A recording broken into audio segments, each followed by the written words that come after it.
ഇവിടെ അത് പാടുന്നതിൽ തന്നെ സന്തോഷം. ഈ സന്തോഷിന്റെ പ്രണയമായിട്ടുള്ള ഷോ ആണ്. നമുക്ക് കൃഷ്ണനും രാധയും പ്രൊമോട്ട് ചെയ്ത പിന്നെ അതങ്ങ് ആയിപ്പോ. കൃഷ്ണനാണോ? ഈശ്വര, അങ്ങനെയൊന്നുമല്ല. ഇന്നേ വരെ ആരും പ്രേമിച്ചിട്ടില്ല എന്നുള്ളതാണ് എന്റെ ഏറ്റവും വലിയ. ആരും പ്രേമിച്ചിട്ടില്ലെന്നോ അതോ സന്തോഷം ആരും പ്രേമിച്ചിട്ടില്ല? അയ്യോ, അങ്ങനെ പറയുന്നത്. ഞാൻ ഒരുമാതിരിപ്പെട്ട എല്ലാരും പ്രേമിച്ചിട്ടുണ്ട്. എല്ലാരും എന്നല്ല, ഒരുമാതിരിപ്പെട്ട ആളുകളൊക്കെ എല്ലാം മനസ്സിലായി. ഈ പെൺകുട്ടികളെ വിശ്വസിക്കാൻ പറ്റും സന്തോഷം? ഞാൻ പറയട്ടെ, പ്രണയം. അപ്പൊ നിങ്ങളുടെ ചോദ്യത്തിന് ഉത്തരം, ഞാൻ പ്രണയം എന്ന് പറഞ്ഞാൽ എന്റെ ഒരു കൺസെപ്റ്റ് ഉണ്ട്. ആ കൺസെപ്റ്റ് എന്താന്ന് പറഞ്ഞാല് നിങ്ങൾക്ക് ഈ ചോദ്യത്തിന് ഉത്തരം കിട്ടും.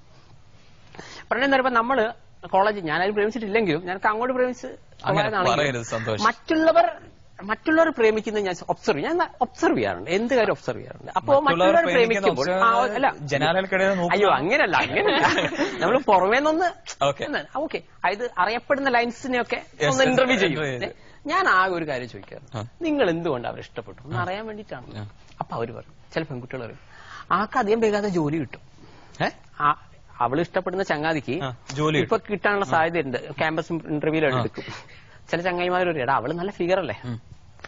അപ്പൊ ഈ ജോലി കിട്ടുന്ന പറയുമ്പോൾ ഞാൻ മനസ്സിലാക്കും, എന്തെങ്കിലും കാരണത്താൽ ആ ക്യാമ്പസ് ഇന്റർവ്യൂ തഴഞ്ഞാൽ ഇവൾ അവനെ ഒഴിവാക്കും. കാരണം ഇഷ്ടപ്പെടാണ്ടായ കാരണം അവന് ജോലി കിട്ടും സത്യമാണല്ലോ. അപ്പൊ ചിലർ പറയും, ആ പെണ്ണ് നല്ല ഫിഗറാ. ഞാൻ ആലോചിക്കും, എന്തെങ്കിലും കാരണത്താൽ ആ പെണ്ണിന്റെ ഫിഗർ പോയി ഇവൻ അവളെ ഒഴിവാക്കും. മനസ്സിലായി? അപ്പൊ ചിലർ പറയും, എന്റെ അതേ ജാതി എന്റെ മതമൊക്കെയാണ്, അപ്പൊ ഇനി കുഴപ്പമില്ല. അപ്പൊ ഞാൻ വിചാരിക്കും, ആ പെണ്ണ് കളവ പറഞ്ഞെങ്കിലും ഇവൻ ഇഷ്ടപ്പെടുന്ന ആ ജാതിയാണ്, ഇവൻ ഇഷ്ടപ്പെടുന്ന ആ നിറത്തെയാണ്, ഇവർ ഇഷ്ടപ്പെടുന്ന ആ ജോലിയാണ്. That is. അപ്പൊ ഞാൻ പറഞ്ഞ പോയിന്റ് ഇതാണ്. ഞാൻ വളരെ അപൂർവ ഒരാളെ കേട്ടുള്ളൂ, സന്തോഷേ എനിക്ക് അവരെ ഇഷ്ടമാണ്, പക്ഷെ എന്തുകൊണ്ടാണെന്ന് അറിയില്ല. ഇങ്ങനെ പറയുന്ന വളരെ അപൂർവ ഒരാളെ ഞാൻ കണ്ടിട്ടുള്ളൂ. അതാരാണ്? പക്ഷെ നിങ്ങൾ ചിന്തിച്ചു നോക്കൂ, അതല്ലേ സത്യം. നമ്മളൊരാളെ ഇഷ്ടപ്പെടുന്നു, എന്തുകൊണ്ട് ഇഷ്ടപ്പെടുന്നു? അവർ ഇതാണ് ഞാൻ പറയട്ടെ. അതാണ് ബന്ധമില്ലെങ്കിൽ എവിടെയൊക്കെ ഒരു ബന്ധമുണ്ട്. ഇപ്പൊ നമ്മളിപ്പോ ഒരു 6 മണിക്ക് ആ ദിവസം കാണാൻ, അപ്പൊ ഓക്കെ 6 മണിക്ക് ആ വ്യക്തി വരുന്നില്ലെങ്കിൽ യഥാർത്ഥത്തിൽ അത്രയ്ക്ക് ആത്മാർത്ഥമുള്ള സ്നേഹം നമുക്ക് ആ വ്യക്തിയോട് ഉണ്ടെങ്കിൽ നമ്മുടെ ശരീരത്തിലെ ഓരോ സെല്ലിലും ശരിക്കും ഇങ്ങനെ ഒരു സൂചി കുത്തുന്ന നമുക്ക് ഫീൽ ചെയ്യും. ഈ ഫീലിംഗ് ഒക്കെ ശരിക്കും മനസ്സിലാക്കിയിട്ടാ സംസാരിക്കുന്നതെന്ന് തോന്നുന്നല്ലേ? ഇപ്പൊ അവൾ 6 മണിക്ക് വന്നാൽ എന്റെ സൂചി കുത്തുവോ? അല്ല, ഞാൻ പറയുന്നത് വെച്ചാൽ ആത്മാർത്ഥ സ്നേഹം നമുക്ക് മനസ്സിലാകും. അതായത് അത് എന്തുകൊണ്ട് അതിന് ഫോണും ആവശ്യമില്ല, ഒന്നും ആവശ്യമില്ല. അതാ ഞാൻ പറയുന്നത്.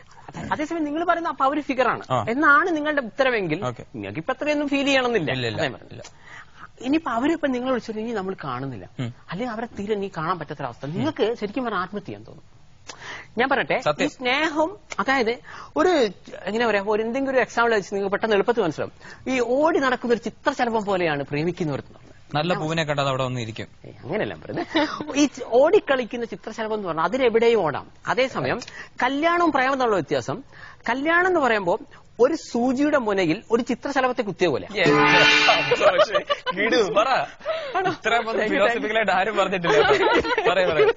ഒരു പ്രേമത്തിന് ഒരിക്കലും ഒരു നിർവചനം കൊടുക്കാൻ പറ്റില്ല. ഭൂമിയിൽ ഏതെങ്കിലും ഒരാൾ പ്രേമത്തിന് നിർവചനം കൊടുത്തുകൊണ്ട് ഒരു പെണ്ണിനെ ഒരു ആണിനെ സ്നേഹിച്ചുവെങ്കിൽ അത് സ്നേഹമല്ല.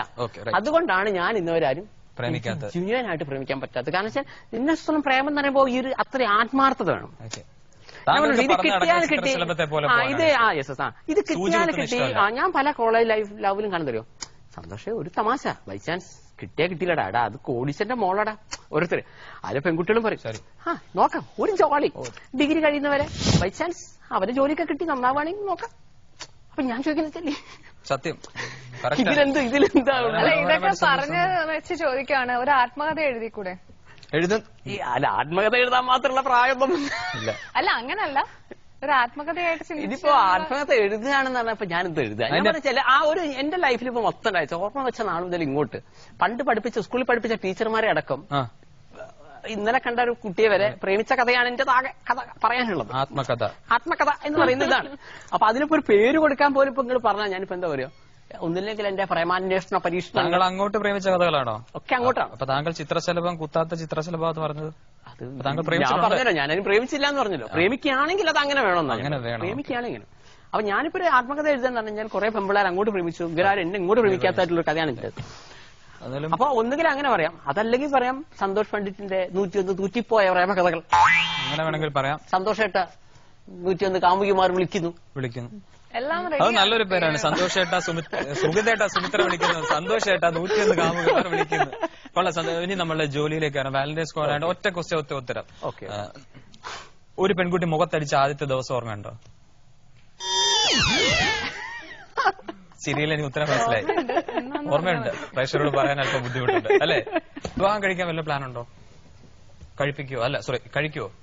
ഇതിനുശേഷം നോക്കണം. ഈ പടം റിലീസ് ചെയ്തതിനു ശേഷമോ? തീർച്ചയായിട്ടും. എങ്ങനെയുള്ള പെൺകുട്ടിയായിരിക്കും വിവാഹം കഴിക്കുന്നത്? സെലിബ്രിറ്റി ആണോ, സിനിമാ നടിമാരെയാണോ, അതോ? പക്ഷെ ഞാൻ ആദ്യം പറയാണ്, ഇപ്പൊ ഞാൻ ക്യാമറ ഒഴിച്ച് എല്ലാ ജോലികളും ചെയ്തു. തീർച്ചയായിട്ടും 25ാമത്തെ പ്രാവശ്യം. അതല്ല ആ സമയം അപ്പൊ നമുക്ക് അത് വലിയൊരു കാര്യമാണെന്നോ ഭയങ്കര സംഭവം പറയണ്ടായിരുന്നു. പക്ഷേ ഞാൻ പറയുന്നു അതിനേക്കാൾ കഷ്ടപ്പാടാണ്, നിങ്ങളെ ചോദ്യം ഉത്തരം പറയുന്നത്, അതിനേക്കാൾ കഷ്ടപ്പാടാണ് യഥാർത്ഥത്തിൽ ഒരു വീട് കൊണ്ടുനടക്കാൻ. എനിക്ക് 3 വീടുണ്ട്. ഈ 3 വീടും അടിച്ചുവാരലും ഇതിലുള്ള എല്ലാ പണികളും ഞാനാണ് ചെയ്യുന്നത്. അപ്പൊ അതിന്റെ എന്നെ ഒരാളെ കൊണ്ട് നടക്കാനുള്ള കഷ്ടപ്പാടും അതിന് വേണ്ടി വരുന്നത് ആലോചിക്കുമ്പോൾ ഞാൻ ആലോചിക്കുന്നു, ഒരു സ്ത്രീയല്ല, ഒരു ടിപ്പിക്കൽ സ്ത്രീയുടെ കാര്യമാണ് പറഞ്ഞത്. താങ്കളപ്പോ ഇത്രയും കഷ്ടപ്പാടുണ്ടോ വീട്ടിൽ? അല്ല, ഞാൻ ഒറ്റയ്ക്ക് താമസിക്കുന്ന ഒരു വീട്ടിൽ എനിക്ക് ഒരുപാട് കാര്യങ്ങൾ ചെയ്യേണ്ടതുണ്ട്. അപ്പൊ ഇത്രയും കാര്യങ്ങൾ നമ്മൾ ചെയ്യേണ്ടി വരുമ്പോൾ നമ്മൾ സമയം സന്തോഷ് കിടിലായിട്ട് ഇന്റർവ്യൂ ആണ്. നമ്മൾ പ്രേക്ഷകർക്ക് ഒരു ക്യൂരിയോസിറ്റി, സന്തോഷ് എങ്ങനെയാണ് ഈ പൈസ ഒപ്പിച്ചത്, ഈ ആൽബം പ്രൊഡ്യൂസ് ചെയ്യാൻ, സിനിമ? പ്രധാനമായിട്ട് ഞാൻ പറയട്ടെ, എല്ലാ ജോലികളും ഞാനാണ് ചെയ്ത്. പൈസയെ പറ്റിയിട്ട് അധികം ഇതെനിക്ക് ഉണ്ടായിട്ടില്ല. ഇടാനൊക്കെ പൈസ കൊടുക്കണ്ടേ ക്യാമറയുടെ ഉള്ളിൽ? തീർച്ചയായിട്ടും എനിക്ക് കൂടുതലുള്ള വീടുകളിൽ ഒരു വീട് വിറ്റു. ഗ്രാമങ്ങളുടെ കടുത്ത ആരാധകൻ. അങ്ങനെ ഞാനെന്ത് ചോദിച്ചു കഴിഞ്ഞാൽ, വളരെ ഇപ്പൊ കോഴിക്കോട് ഞാൻ താമസിക്കുന്ന മലേന്റെ മുകളിലാണ്. എന്റെ വല്ല ആരാധകൻ എന്റെ വീട്ടിലേക്ക് ഞാൻ വന്നാൽ അതുകൂടെ ഹാർട്ട് അറ്റാക്ക് വരും എനിക്ക്. കാരണം ഞാൻ അത്രയും ശരിക്കും പറഞ്ഞാൽ സിറ്റി ലൈഫ് ഞാൻ വെറുക്കുന്ന ഒരു വ്യക്തിയാണ്. എനിക്ക് ഗ്രാമങ്ങളാണ് ഇഷ്ടം. കാരണം നല്ല പച്ചപ്പുണ്ട്, നല്ലൊരു ശ്വാസം കിട്ടും. മലയുടെ മുകളിൽ പോയി താമസിക്കുക? അത് ഒരു ശാന്തമായ ഒരു അന്തരീക്ഷം. ഈ കിട്ടിയ അവസരത്തിൽ ഞാൻ വേഗം സിറ്റി വീട് വിറ്റിട്ട് ഗ്രാമത്തിലേക്ക് മാറേണ്ടത്. അങ്ങനെ കൃഷ്ണരാജ് എടുത്തു. ഇനി താങ്കൾ ഇത് കണ്ടിട്ട് താങ്കൾ ഏതെങ്കിലും മലയാള സിനിമ ഇൻഡസ്ട്രിയിൽ, താങ്കൾക്ക് കൃഷ്ണനും രാധയും എന്ന സിനിമ ഇറങ്ങിയില്ലായിരുന്നു, താങ്കൾ അഭിനയിച്ചില്ലായിരുന്നെങ്കിൽ മലയാളം ഇൻഡസ്ട്രിയിലുള്ള ആരെ കൊണ്ടായിരിക്കും ഈ പറഞ്ഞ ജോണിന്റെ ക്യാരക്ടർ അഭിനയിപ്പിക്കുക? തീർച്ചയായിട്ടും എനിക്ക് ലാലേട്ടനെ കൊണ്ട് ചെയ്യിപ്പിക്കണമെന്നുണ്ട്. ലാലേട്ടനോട് ഈ ആഗ്രഹം പറഞ്ഞിട്ടുണ്ട്? ഇല്ല, ഇതുവരെ പറഞ്ഞിട്ടില്ല. ഇല്ല. എനിക്കൊന്ന് ഈ ഷോ എങ്ങനെയാണെങ്കിലും പറഞ്ഞ് ലാലേട്ടന്റെ അടുത്ത് അങ്ങനെയാണെങ്കിൽ കൃഷ്ണനും രാധ എന്ന ക്യാരക്ടറിൽ ജോൺ താങ്കൾ ചെയ്യിപ്പിക്കുന്ന ലാലേട്ടനെയാണ്. ഈ പ്രിയ എന്ന് പറയുന്ന ക്യാരക്ടർ ആരെ കൊണ്ട് ചെയ്യിപ്പിക്കാൻ താല്പര്യം? അതിനെപ്പറ്റി ഞാൻ തീർച്ചയായിട്ടും ഒരു പുതുമുഖത്തെ, കാരണം വെച്ചാൽ അല്ല അങ്ങനല്ല ഞാൻ പറഞ്ഞത്, അതൊരു 14 വയസ്സ് ലുക്ക് തോന്നുന്ന ഒരു പെൺകുട്ടി വേണം. എത്രയോ ആൾക്കാരുടെ 14 വയസ്സ് ലുക്ക് അല്ല. ഓക്കെ, അത് നമ്മൾ ഇപ്പൊ നോക്കണം. ഇപ്പൊ നമുക്ക് വളരെ സെലിബ്രിറ്റീസ് ആയിട്ടുള്ള ആളുകളൊന്നും അതിനേക്കാൾ പ്രായം ഫീൽ ചെയ്യുന്നുണ്ട്. കുറച്ചുകൂടി ചെറിയ കുട്ടി വരണം. ആ പുതുമുഖത്തെ വെക്കുന്നതായിരിക്കും നല്ലത്. അടുത്ത പടത്തിൽ ഞങ്ങളെ അഭിനയിപ്പിക്കോ? തീർച്ചയായും. ആണോ? എന്തായാലും ഇനി നമ്മളെ സമയം അനുവദിക്കാത്തതുകൊണ്ട് പെട്ടെന്ന് 2-3 സ്പീഡിലുള്ള ചോദ്യങ്ങൾ വെച്ചിട്ട് നന്നായിട്ട് ഇന്റർവ്യൂ. എനിക്കൊന്ന് യൂട്യൂബിൽ ഈ എപ്പിസോഡ് തകർക്കല്ലേ അല്ലേ? സന്തോഷ് പണ്ഡിറ്റ് എന്ന് പറയുന്ന വ്യക്തി ഇത് ഹോളിവുഡിൽ ഇറക്കാൻ പ്ലാൻ ചെയ്യുന്നു. പ്ലാൻ ചെയ്യില്ലല്ലോ, ഞാൻ ഒരേ സമയം തന്നെ തമിഴ് ഹിന്ദിയും ചെയ്തിട്ടുണ്ട്. ഇതാരാണ് ഹോളിവുഡിൽ ഇറക്കാൻ ഇത്ര പ്രേരിപ്പിക്കുന്നത് താങ്കളെ?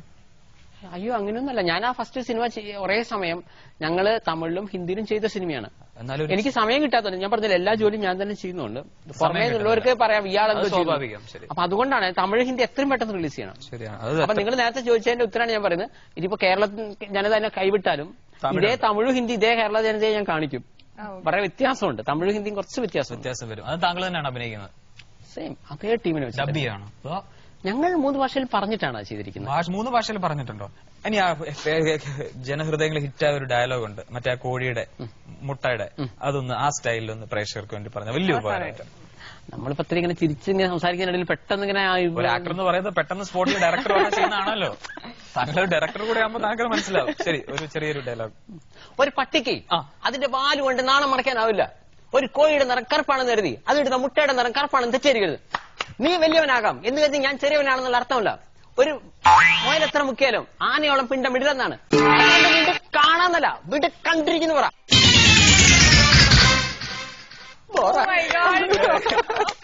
എന്തായാലും ഒരുപാട് സന്തോഷ് പണ്ഡിറ്റ് ഇവിടെ വന്നതിലും ഞങ്ങളോട് പ്രത്യേകിച്ച് എന്തെങ്കിലും വിരോധങ്ങൾ തോന്നുന്നുണ്ടോ? നമ്മുടെ ചോദ്യങ്ങളൊക്കെ അറിയാലോ.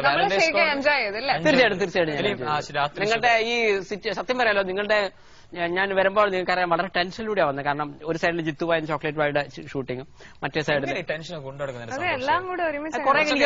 അതെ. ഞാൻ ചിന്മുദ്ര പിടിക്കുന്നുണ്ട് കയ്യിലെപ്പോഴും ഇങ്ങനെ. കുറച്ച് പേരുണ്ട്, പക്ഷെ പലപ്പോഴും ഞാൻ ഈ വെക്കുന്ന ആളുകള് പലപ്പോഴും നമ്മളെ അതുകൊണ്ടാണ് ശരിക്കും ഇതൊക്കെ ചെയ്യേണ്ടി വന്നത്. ആർക്കെങ്കിലും പറഞ്ഞു കൊടുക്കും അങ്ങനത്തെ വല്ലതും ഉണ്ടോ? അങ്ങനല്ല, നമ്മൾ പലപ്പോഴും ഏൽപ്പിക്കുന്ന ജോലികൾ കറക്റ്റായിട്ട് ചെയ്യുന്നില്ലെങ്കിൽ നമുക്ക് തലവേനയോ. താങ്കളെ കൊണ്ടുവന്നതിന്റെ മെയിൻ ഉദ്ദേശം തന്നെ താങ്കൾ വ്യൂവർഷിപ്പ്, താങ്കൾ നെഗറ്റീവ് അല്ല ആയക്കൂടെ താങ്കൾ ഹിറ്റായ ഒരു വ്യക്തിയാണ്. താങ്കൾക്ക് അത്രയും ആൾക്കാർ ഈ എപ്പിസോഡ് കാണുമെന്ന് കരുതിയിട്ട് തന്നെയാണ് താങ്കൾക്കുണ്ട്. അത് താങ്കൾ മനോഹരമായി ചെയ്തു. ഞങ്ങളോട് എന്തെങ്കിലും അവസാനമായിട്ട് ചോദിക്കാനുണ്ടോ? എന്തും ചോദിക്കാം. എന്തും ചോദിക്കൂ. ഞാൻ പ്രേമത്തിനെ പറ്റിയിട്ട് നിങ്ങൾക്കൊരു ഡെഫിനിഷൻ തരേണ്ടായി. ആ രീതിയിൽ നിങ്ങൾ ആരും പ്രേമിച്ചിട്ടുണ്ടോ? ആ ഡെഫിനിഷന്റെ ഉള്ളിൽ നിന്നുകൊണ്ട് നിങ്ങൾ പ്രേമിച്ചോ ഞാൻ ചോദിക്കുന്നില്ല. ഈ ഡെഫിനിഷന്റെ ഉള്ളിൽ നിന്നുകൊണ്ട് ദാറ്റ് ഈസ് സന്തോഷ് പറഞ്ഞ കാര്യമാണ്. ഒരു ഇത് ഞാനും പറഞ്ഞു നടക്കുന്ന ചിത്രശലഭമാണ്. സന്തോഷ് പറഞ്ഞ ഞാൻ പറയാം, ഞാനും ചിത്രശലഭം തന്നെയാണ്. പക്ഷെ എന്റെ മുമ്പിൽ ആരെങ്കിലും പുറത്തു കൊണ്ട് ഈ സൂചി കുത്താൻ സമ്മതിക്കത്തില്ല. അല്ല, അത് രീതി പ്രേമിച്ചോന്നേ മാത്രമേ ഞാൻ ചോദിച്ചുള്ളൂ. പ്രേമിച്ചിട്ടുണ്ട് ഇഷ്ടം പോലെ. അപ്പൊ തന്നെ അതിന്റെ ഉത്തരേ ഒരുപാട്. അല്ല, ഇവിടെയോ? ഇല്ല. ഇനി രാത്രി ആ രീതിയിൽ അല്ലാതെ പ്രേമിച്ചിട്ടുണ്ട്. അതുമില്ല. എനിക്ക് ഇൻഫാച്യുവേഷൻസ് ഉണ്ടായിരുന്നു. ഗോൾ അടിക്കുന്നുണ്ട് കാളവണ്ടിക്ക് സെന്ററിലൊക്കെ. ഇനിയും നമുക്ക് ഒരു ചെറിയൊരു ഗാനത്തോടു കൂടി രാത്രി ശുഭരാത്രി പറഞ്ഞിട്ട് ഈ പാട്ട് ശരിക്കും ലൈവായിട്ട് പാടണമെങ്കിൽ ആ കുട്ടി കൂടെ ഇവിടെ വേണമായിരുന്നു. ആ ഏതെങ്കിലും ഒരു കുട്ടി അതേപോലെ. അപ്പോട്ടെ തൽക്കാലം ഇല്ലാത്തതിനെ ശരിയാവില്ല. ശരിയല്ല, ഞാൻ ഓർത്ത് ഊഹിച്ചു പാടും. അതേ നടക്കൂ. എനിക്ക് ആ കാമാക്ഷിയാണ് കാണേണ്ടത്. റെഡി? രാത്രി ശുഭരാത്രി ഇനിയെന്നും ശിവരാത്രി ജന്മം പുനർജന്മം നീയെന്നും കാമാക്ഷി രാഗമനുരാഗം നീയെന്നും അനുരാഗി പ്രേമം പുതുപ്രേമം നീയെന്നും മണവാട്ടി ഓ പ്രിയേ ഓ പ്രിയേ ഓ പ്രിയേ. ഞാൻ പാടുമ്പോൾ സന്തോഷമില്ലേ? മറ്റുള്ളവർ റെക്കഗ്നൈസ് ചെയ്യുമ്പോൾ സന്തോഷമില്ലേ?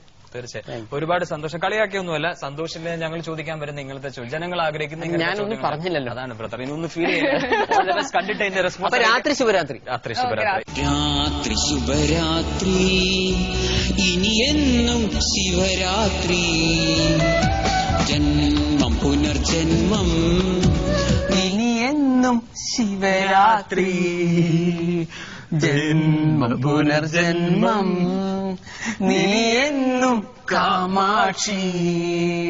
ഈ എപ്പിസോഡ് ഒരു ഫൺ എന്ന രീതിയിൽ മാത്രമേ നിങ്ങൾ എടുക്കാവൂ. ആരെയും ഹേർട്ട് ചെയ്യാൻ നമ്മൾ ഉദ്ദേശിച്ചിട്ടില്ല. So time for us to wind up, അല്ലേ? Yes. Good night. This is Giovanni Izza saying